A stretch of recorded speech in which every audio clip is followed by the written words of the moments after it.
Hello my friends, and welcome back to my channel, and welcome to this month's May I Scrap Lift You. On the second Saturday of the month, we get together to keep the fun series that we do every May. We keep it going on the second Saturday of every month. And of course, all my friends that are playing along today, you will find their videos linked down below. Their videos or their Instagram feed, because some of our friends are over on Instagram. And in fact, I am scrap lifting my friend Sharon today, and she is over on Instagram as Pez Scraps Again, and I will have that link down below, and you can see her gorgeous layout up here in the corner. So I have used my Mercy Tiara kit from September, which was Take Me Home, and I went back and forth with a few choices. Now, I chose these two papers to begin with, and I think, in fact, I even showed you the beginnings of this page in my How to Kill a Kit with Style intro for the month. So I had these two pages chosen, and I also had the cardstock, this gorgeous cardstock, and I always forget what it's called, Quartz. And originally I was thinking of maybe using this as the background and doing a little bit of mixed media, as Sharon has in her page. But then when I put the photos and this paper, I wanted it all a little bit more grounded. So I put the cardstock aside as a background. But I did go into my stash, and I found a cardstock which is the identical color, basically. This is a Stampin' Up! Cardstock. I don't know, I think maybe, was it that Cherry Blossom or something? I can't actually even remember the name. But I'm making an effort to use my cardstock more and more. So I got that out so that I could still bring in some of the pink that is in this lovely paper and soften the layout, but keep this more grounding background. And I actually do love that choice. I'm very happy with that choice.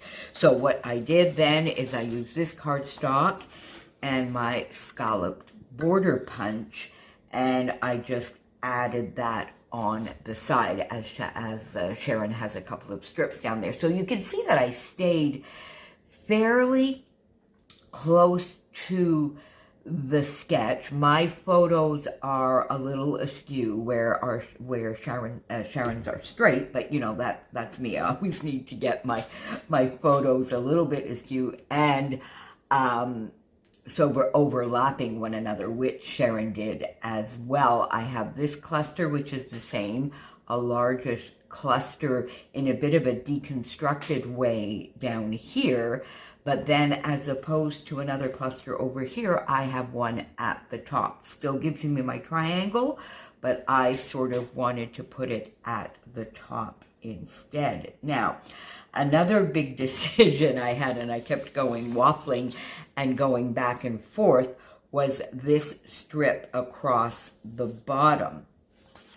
Because I actually cut a 3-inch piece of this cardstock and thought I might use that down here at the bottom, but then that sort of, can you say grounded it too much? Really just brought it all down and made it a little too dark.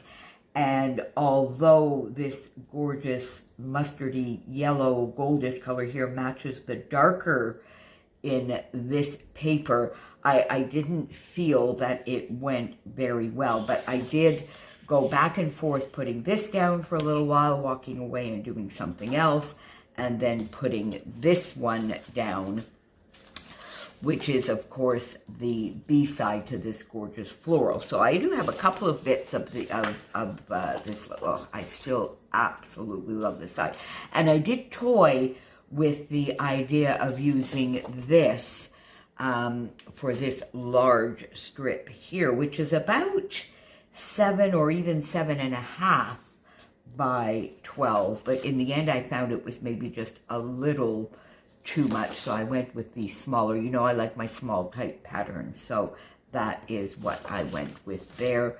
Got this strip down, matted my photos in a dark brown cardstock. I'm pretty much out. This, I have definitely used up my stash, and I think this is actually all I have left in this color.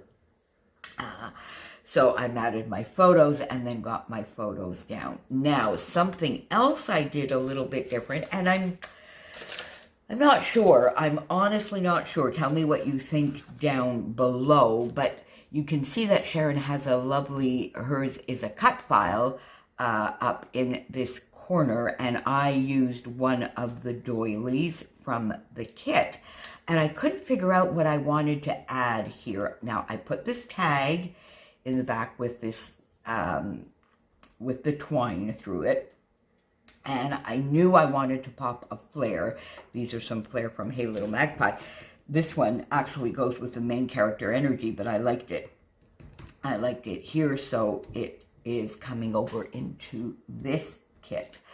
I do have a couple of the flare left from this kit, but they are sort of more homey and didn't quite go with these photos, which is a birthday layout for Adela's best friend, as you can tell by the title, Besties.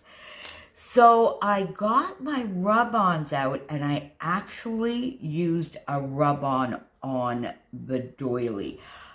I think the effect was better in my head than in reality, but it's here, it's done, and once I started doing it, there was no turning back. Now, I do have another doily. I suppose I could switch it out, but I did want something here, and I guess I could have used maybe some little word phrases, but hey-ho, it's there, it's staying. It makes it it makes the whole layout a little softer and more feminine with some of these florals. So it's going to stay, but quite frankly, I'm not 100% sold on it. And then I put a foam sticker here, one of the lovely die cut pieces here, and I did this in a little bit of a deconstructed fashion. 2 rub-ons.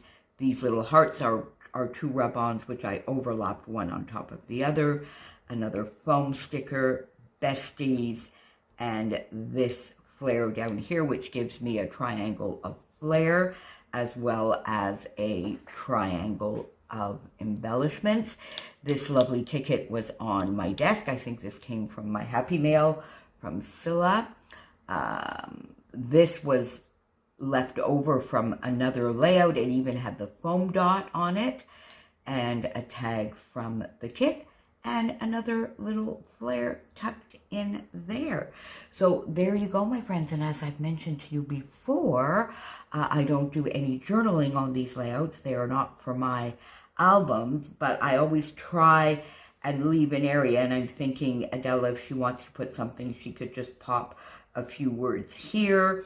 Or often what I do is I pop a little journaling label from Nicole Jones 911.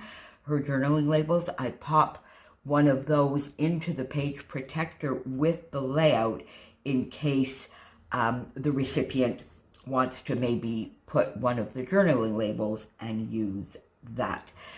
Thank you, Sharon, for the lovely, lovely inspiration. I do love your style always, and I do actually have a little bit of the collection that you used on this layout left, which reminds me that I need to get maybe another layout or 2 done with that Simple Stories collection. The colors here are very similar, and there you go, another layout done for Adela's album. And I will see you back here very, very soon. Don't forget to visit Sharon's Instagram and follow her feed if you are not already doing so. And follow the links to all my friends playing along today. And I will see you back here very soon. Thank you, my friends, as always, for being here. I appreciate you. Thank you. Bye-bye.